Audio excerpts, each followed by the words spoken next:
और श्री बनकार जी को बहुत बहुत जन्मदिन की शुभकामनाएं।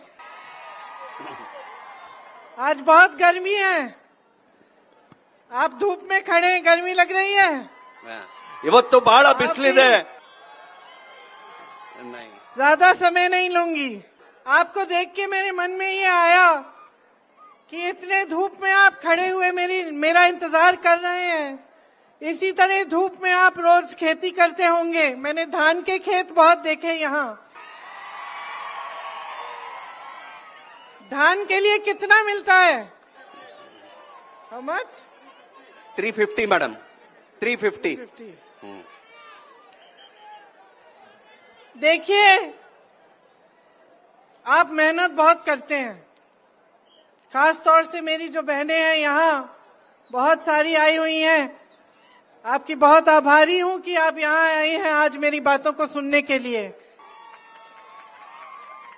कर्नाटका पहचाना जाता है यहाँ की जनता की मेहनत और ईमानदारी के लिए। एक महान संस्कृति है आपकी, महान इतिहास है। बसवन्ना जी जैसे, किट्टू रानी चेंगप्पा जैसे, चेन्नम्मा जैसे महापुरुष और स्त्री यहाँ पे रहे हैं और आपको शिक्षा दी है, जिसके आधार पर, जिस शिक्षा की आधार पर आपकी संस्कृति और आपका समाज बना। और आपकी तो कनकादास जी और शिशुनाला शरीफ जी की धरती है।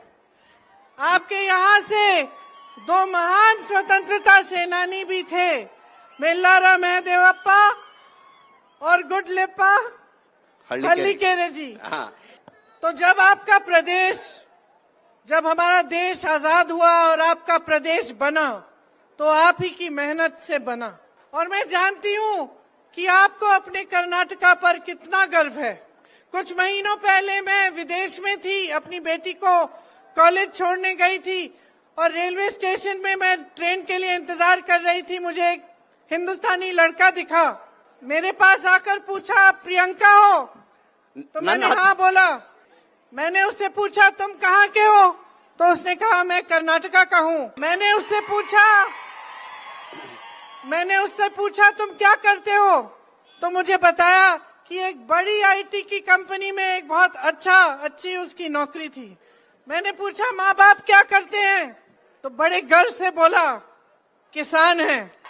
और अपनी मेहनत की कमाई से मुझे अपने पैरों पे खड़ा किया, मुझे शिक्षित किया, ताकि आज मैं यहाँ पर आकर नौकरी कर सकता हूँ। हम दोनों को बहुत गर्व हुआ एक दूसरे से मिलकर उसे, क्योंकि उसने मुझे बताया कि कहाँ से आया, कितनी मेहनत की कमाई से उसको पढ़ाया गया और कहाँ पहुंचा है।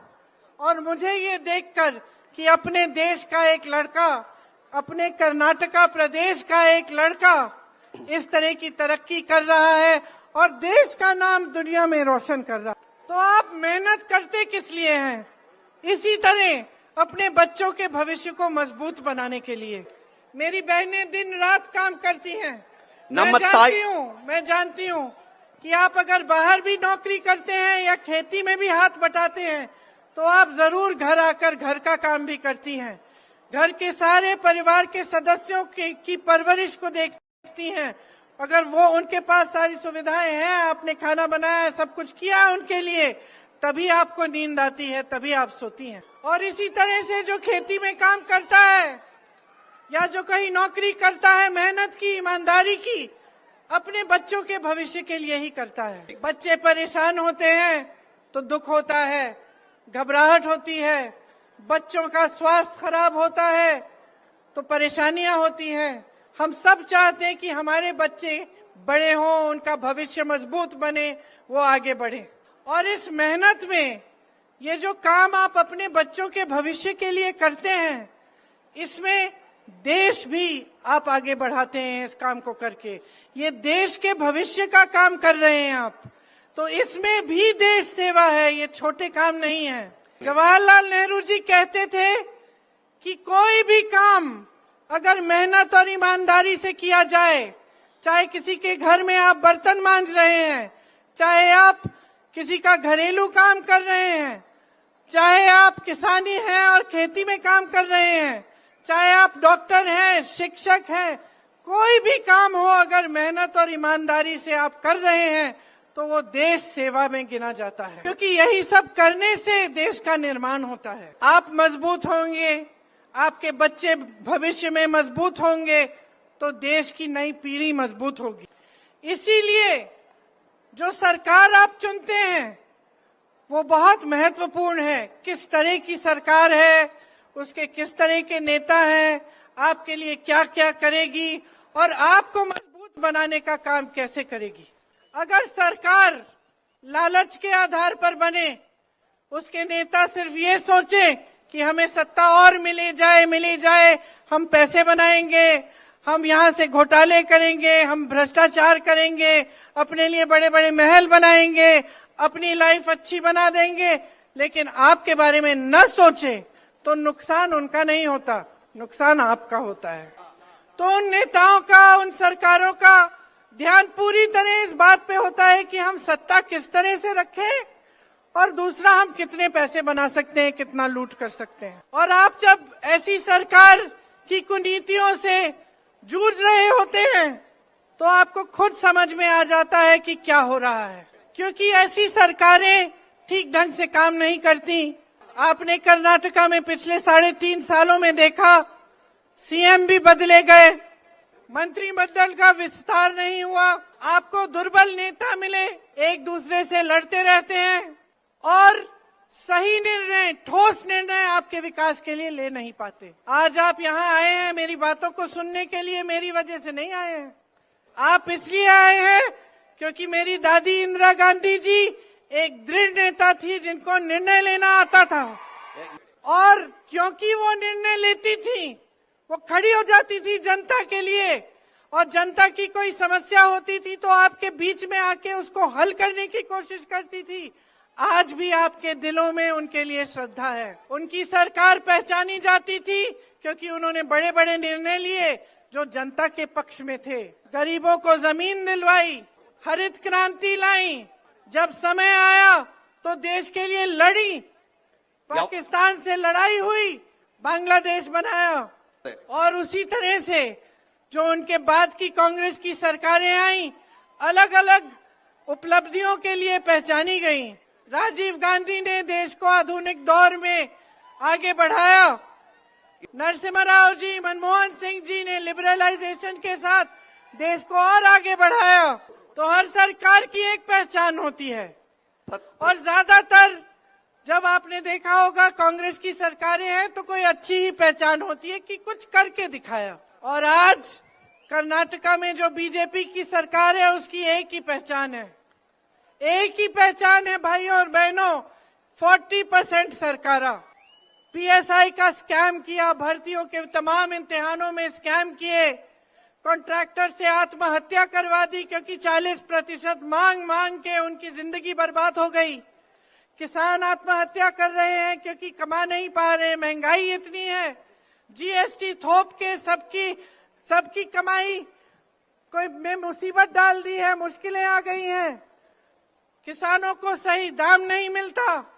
आप धान की बात कर रहे हैं, छत्तीसगढ़ में 2660 रुपए कांग्रेस की सरकार दे रही है, यहाँ आपको क्या मिल रहा है?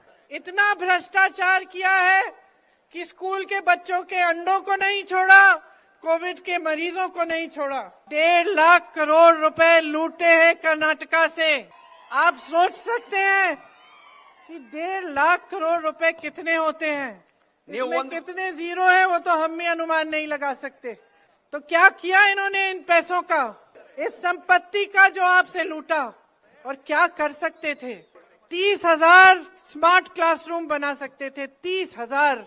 आप सोचिए बहनें, आपके बच्चों के लिए 30,000 स्मार्ट क्लासरूम, हर क्लासरूम में कम से कम 10-20 बच्चे पढ़ते हैं, इसका मतलब है लाखों बच्चों की शिक्षा। 1.5 लाख करोड़ रुपए में 30 लाख गरीबों के लिए घर बन सकते थे, 30 लाख घर। 100 एम्स के अस्पताल बन सकते थे, 187 ईएसआई हॉस्पिटल बन सकते थे, 750 किलोमीटर लंबी बेंगलुरु जैसी मेट्रो बन सकती थी। और इन्होंने ये सारे पैसे कर्नाटका प्रदेश से लूटे। बहनों और भाइयों, लूट और भ्रष्टाचार से आपके रोजाना के जीवन में भी बहुत फर्क पड़ता है, क्योंकि जब सरकार का ध्यान आपकी तरफ नहीं होता तो आपके लिए कोई ऐसी स्कीम नहीं बनती जिससे आप महंगाई का सामना कर सकें, जिससे आप अपने संघर्षों का सामना कर सकें। अब आप देखिए, नंदिनी आपने बनाई, कर्नाटका की थी, है, और आपको गर्व है इस कोऑपरेटिव पर। जब तक कांग्रेस की सरकार थी तो इतना दूध इकट्ठा होता था कि क्षीर भाग्य में बच्चों को दूध दिया जाता था और किसानों को 5 रुपए प्रति लीटर दिया जाता था दूध इकट्ठे करने के लिए। अब ये लोग कहने लगे हैं कि नंदिनी में दूध इकट्ठा नहीं होता, कहने लगे हैं कि अब सिर्फ 70 लाख लीटर दूध इकट्ठा होता है। नंदिनी बना नहीं पा रही है, कर नहीं पा रही है काम, बाहर से हम गुजरात से अमूल को लाएंगे। क्यों? क्योंकि नंदिनी फूल रही थी, फल रही थी, अच्छा काम कर रही थी, कर्नाटका की अपनी थी।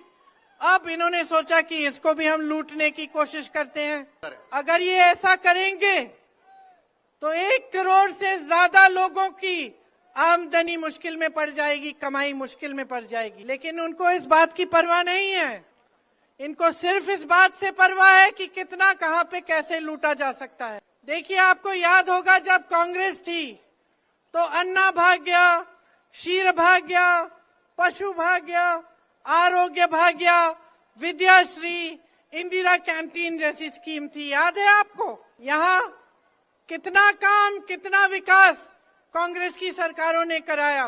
जब देखा कि आप संकट में हैं तो आपके लिए कोई स्कीम, कोई योजना, आपकी वेलफेयर के लिए कोई फंड बनाया ताकि आपकी सहायता हो पाए। आज स्थिति ये है कि यहाँ जो लहसुन के किसान हैं उनको सही दाम नहीं मिलता, उनको खाद नहीं मिलती, प्रदर्शन करना पड़ता है, फिर भी कोई सुनवाई नहीं होती। किसानों के इक्विपमेंट में, उसकी खरीद में भी घोटाला रहा और बड़े बड़े नेताओं, जगदीश शेट्टर जी जैसे, लक्ष्मण सवादी जी जैसे, उनका अपमान किया गया। तो अब कांग्रेस क्या कह रही है इस चुनाव में?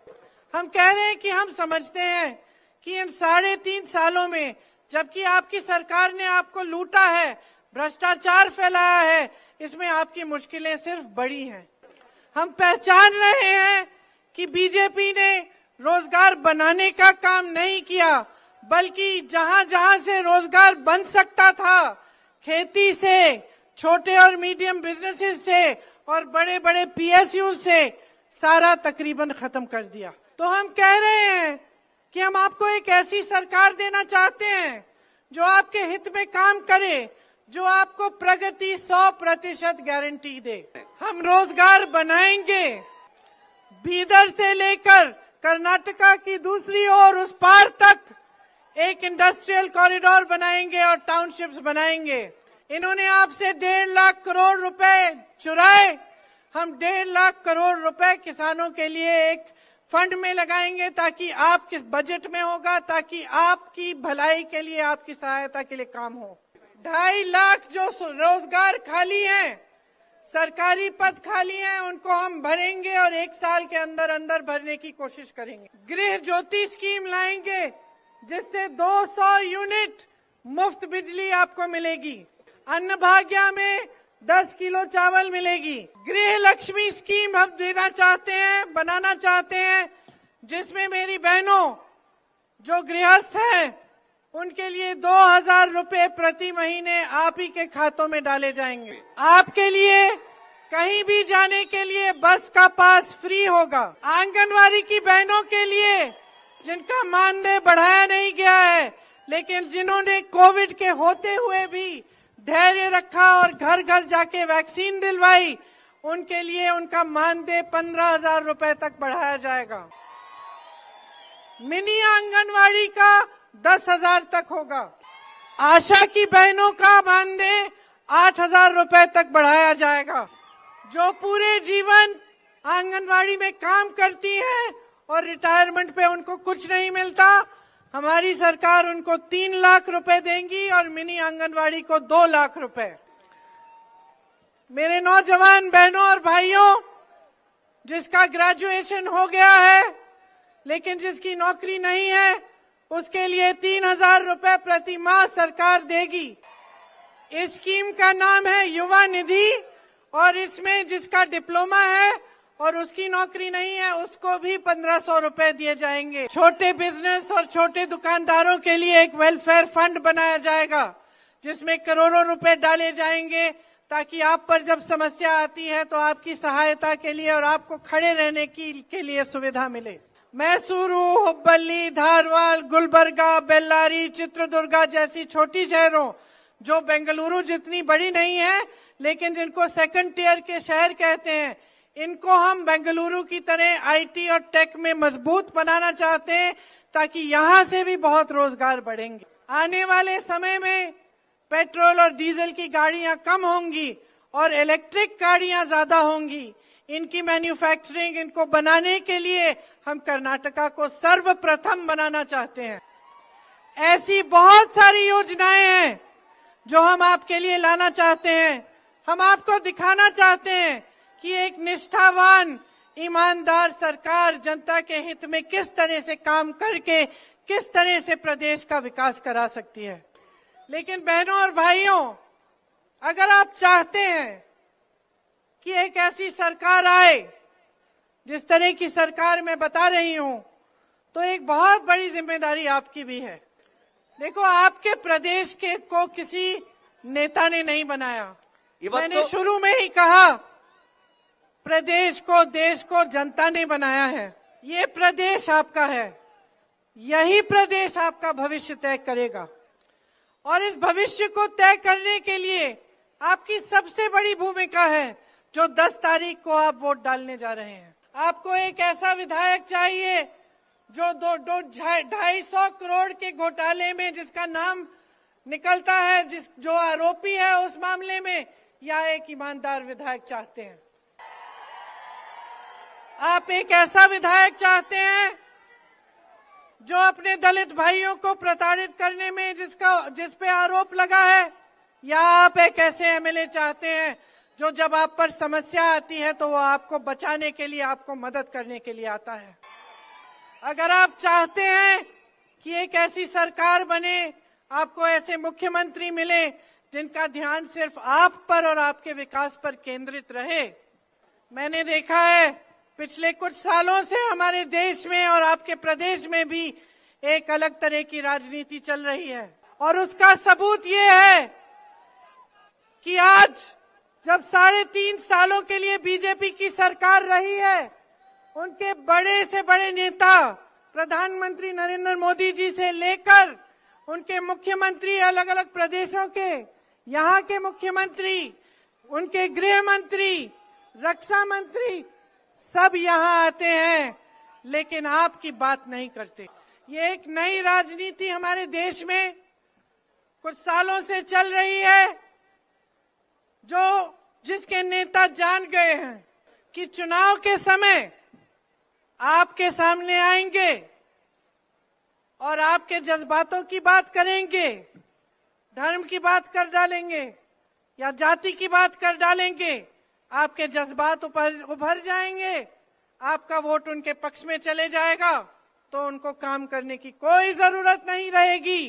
अगर उन्होंने काम किया होता और इस तरह से आपको लूटा नहीं होता तो उनके प्रधानमंत्री जी यहाँ आकर आपको अपनी गालियों की लिस्ट नहीं, अपमानों की लिस्ट नहीं, आपके लिए जो कार्य किए हैं उसकी लिस्ट सुनाते।